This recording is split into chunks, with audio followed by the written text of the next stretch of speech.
Ryan Rachani, ESC News. Holy doodle squat.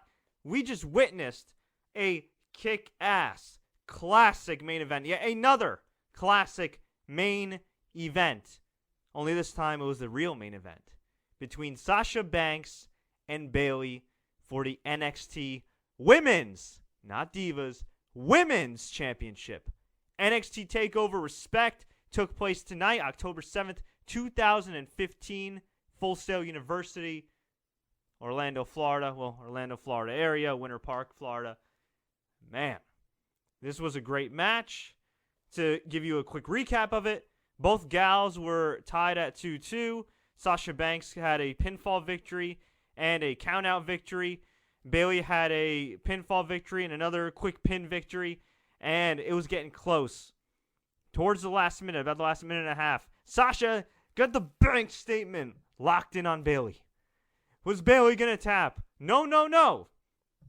She bent Sasha's fingers. She just barely escaped. She locked in some crazy armbar combination, almost like a twister sort of. It was crazy. And Sasha had to tap out. I believe she tapped out like 2 seconds. And Bayley won 3 falls to 2. Still, your NXT Women's Champion, Bayley. And if that wasn't awesome enough, the entire NXT roster, along with a number of the trainers, including Sarah Del Rey, who's trained a lot of the women, William Regal, Stephanie McMahon, and Triple H, who in an alternate universe known as NXT are babyfaces, all came out and gave both women a standing ovation. And as Sasha left, she was given flowers, which is kind of reminiscent of what they do in Japanese matches in certain promotions, as well as what they do in certain big indie matches. Like I remember I saw a women's match a while ago, and maybe this was taken from Japanese culture. I can't remember the match, but this was years ago. I think it was at PWS or something. They kind of did some similar type of pageantry after the two women had a great match. They gave them flowers or whatnot, and it's also National Flower Day, or it was National Flowers Day. I know there's a National Everything Day at this point, but yeah, I couldn't get my mom flowers because we just got 2 new kittens, and well, I don't want them eating them. So yeah, but anyway, enough of that. So Sasha Banks got her flowers. She collapsed in tears. She was so happy to have had this great match and be in the main event and make history. I mean, if you guys saw that WWE special on the network of NXT and how both girls wrote letters about how they're going to be WWE superstars one day, and for them to be in the main event here was just awesome. For them to tear the house down, it was just awesome. And look, it's hard enough whether you're a man or a woman to get people excited for a 10-minute match in WWE these days. 15-minute match, 20 minutes, a half hour? I mean, man, these two amazing, talented women brought it. And afterwards, Sasha broke down. Bayley broke down. Triple H came in the ring, gave her a hug, gave her flowers. She celebrated. It was just such a beautiful moment. You had Izzy, who's her number 1 fan, crying. You had Bayley's family at ringside. I mean, my God, it was beautiful. What can I say? It was beautiful, and it just boggles my mind that how the same promotion that can give us Kane versus Seth Rollins with this multiple personality deal, and I'm not even going to go into detail about it because it's just so terrible. This is the same company that gives us that crap and the fake Divas Revolution crap, but they also give us this, and it was beautiful. And what else was beautiful was Finn Balor and Samoa Joe winning the Dusty Rhodes Tag Team Classic. It did piss me off that Chad Gable and Jason Jordan lost to Baron Corbin and Rhino, who were terrible. Rhino's awesome. Baron Corbin is he's subpar at best. And yeah, they faced off against Finn Balor and Samoa Joe in the finals. Decent match given who was involved. 3 out of the 4 guys know how to work. And Finn Balor and Samoa Joe got the win after earlier in the night beating Dash Wilder and Scott Dawson. And they were presented with the Dusty Rhodes Trophy from his family, which included Cody Rhodes, his widow, and his daughter-in-law, Eden Styles, a.k.a. Brandy Rhodes, or Brandy Runnels, or her real name. So yeah, that was also an emotional moment. We had Asuka make her debut, kicking the ass out of Dana Brooke. Dana Brooke more than held her own here. I don't want to hear people say, oh, she can't wrestle. No, she looked great, not just physically, but in the ring. So props to Dana Brooke, but Asuka got the win via submission. She had a submission for every counter Dana tried to throw at her. It was insane. That girl's definitely been practicing her jiu-jitsu, or she watches a lot of MMA and was trained very well, or maybe a little bit of both. We also had Apollo Crews beat Tyler Breeze, and we had another Nia Jax video package. The former Lena Fanine, who's The Rock's cousin, now Nia Jax. And for those that watched WCW back in the day, you may recall the Glacier videos, the Blood Runs Cold. Those Glacier videos ran for 3 months, and then Glacier finally debuted, and it was kind of underwhelming. And hey, I love Glacier. He's a good dude. He's a friend. Ray Lloyd's a great guy. But, no matter how you felt about Glacier, those videos went on forever and ever and ever and ever before we finally got him to debut. It's almost like Brodus Clay. Brodus Clay, all these video packages of how he's going to be tough, how he's going to kick ass, how he's going to unleash hell and vengeance, and then he comes out as this Funkasaurus. But regardless, it was like 3 months building up Brodus Clay's debut, and when he finally debuted, it sucked. So hopefully Nia Jax's debut will be a lot better than Brodus Clay's and Glacier's when she finally officially debuts on TV, because it's getting a little ridiculous. Overall, though, NXT TakeOver respect, thumbs up show, significantly better than anything WWE's been doing lately. I mean, SummerSlam was pretty kick-ass outside of that main event finish, but that seems like ages ago. That was less than 2 months ago. And look at where WWE has fallen. 4 straight weeks of record low ratings. Kane in the main event again. This multiple personality disorder thing that's just straight out of a D-level movie. It's sad to see where wrestling is right now. With TNA in the doldrums, with ROH probably losing their Destination America deal at the end of the year, which, whatever. It's not that big of a deal. I don't think it helped ROH. I don't think it necessarily hurt them either. But, it is disappointing that they haven't done well in the ratings.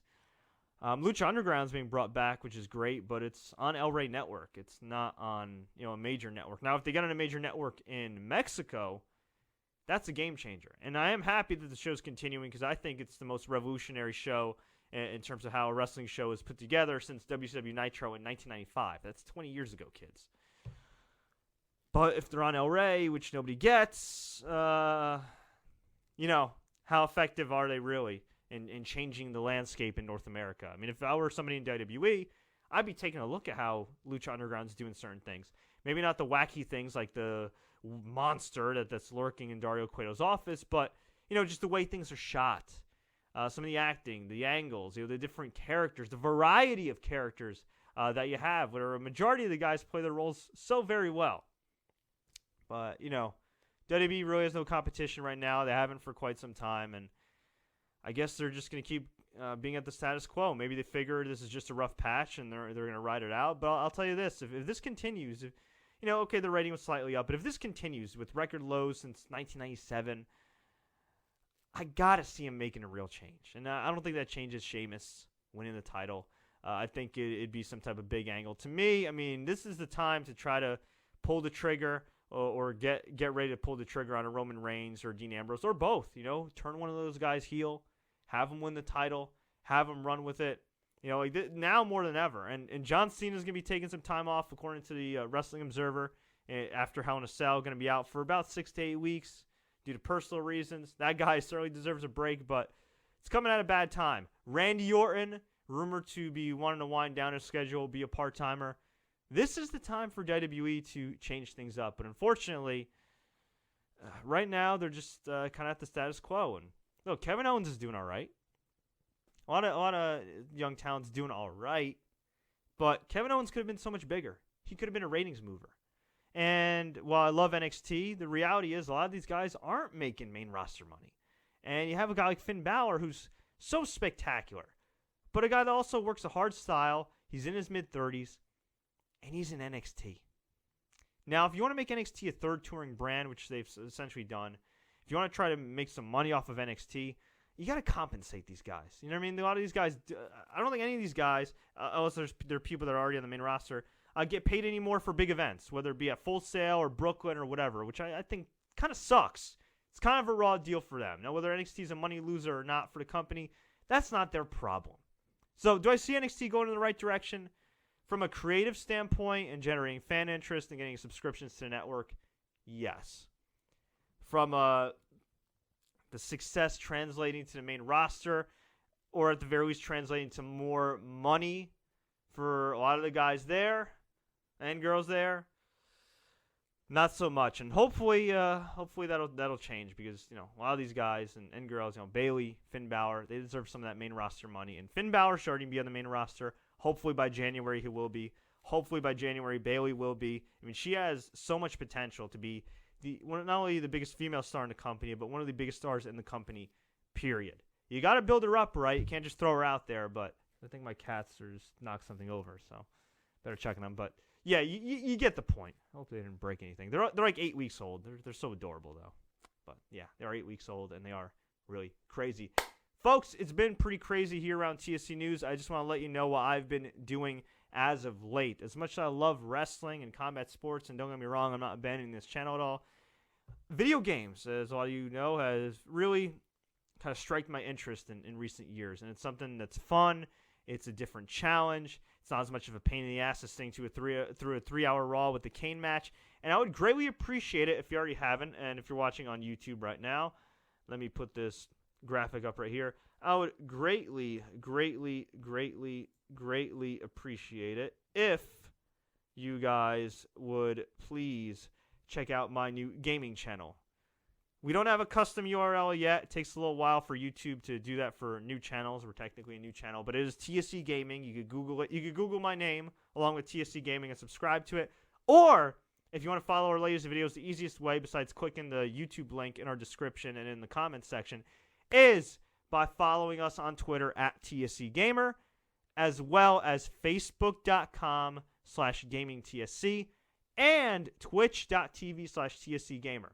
Now, if you are a gamer, I will tell you why you should follow us besides the fact that I'm hosting it, and hopefully you like me if you've sat through this video long enough. We will be doing in-depth coverage of the WWE 2K16 game. I know in previous years we've featured on here on TSC News, the Sports Courier, but this year, all our coverage of WWE 2K16, including our in-depth review, will be featured on TSC Gaming. So if you want to know about WWE 2K16, if you want to get the exclusive footage and my thoughts as someone that's reviewed WWE 2K for years and years and years, please subscribe to TSC Gaming. And if that's not enough, we'll be reviewing Halo 5, Fallout 4, Star Wars Battlefront. You name it, we got it. As far as what we currently have on the channel, we got NBA 2K16. We have Madden. We have Tony Hawk's Pro Skater 5, which is definitely not next-gen quality, but it does have a so bad it's good, endearing quality to it. And much, much more. So please check it out. Subscribe to TSC Gamer. Well, TSC Gaming. Follow me on Twitter at TSC Gamer. You can also follow our usual social accounts at Sports Courier on Twitter, at Fred Ricciani on Twitter and Instagram. So that way, if you want to know anything about gaming or sports, I'll just tweet you the link, what have you. You see it all on the screen. You see it in the description. You see it in the comment section. Please check it out. We'd greatly appreciate it. And if you enjoyed this recap, please click the like button. Please share this with all your friends. You can also subscribe to SoundCloud.com/TSC News. I know some people wanted our podcast feed. We actually have an RSS feed on SoundCloud, so if anybody wants that, I could pass that along as well. I'm going to get out of here. Thank you all so much. Until next time, everybody, as always, enjoy the matches, and thank you, Bayley and Sasha Banks.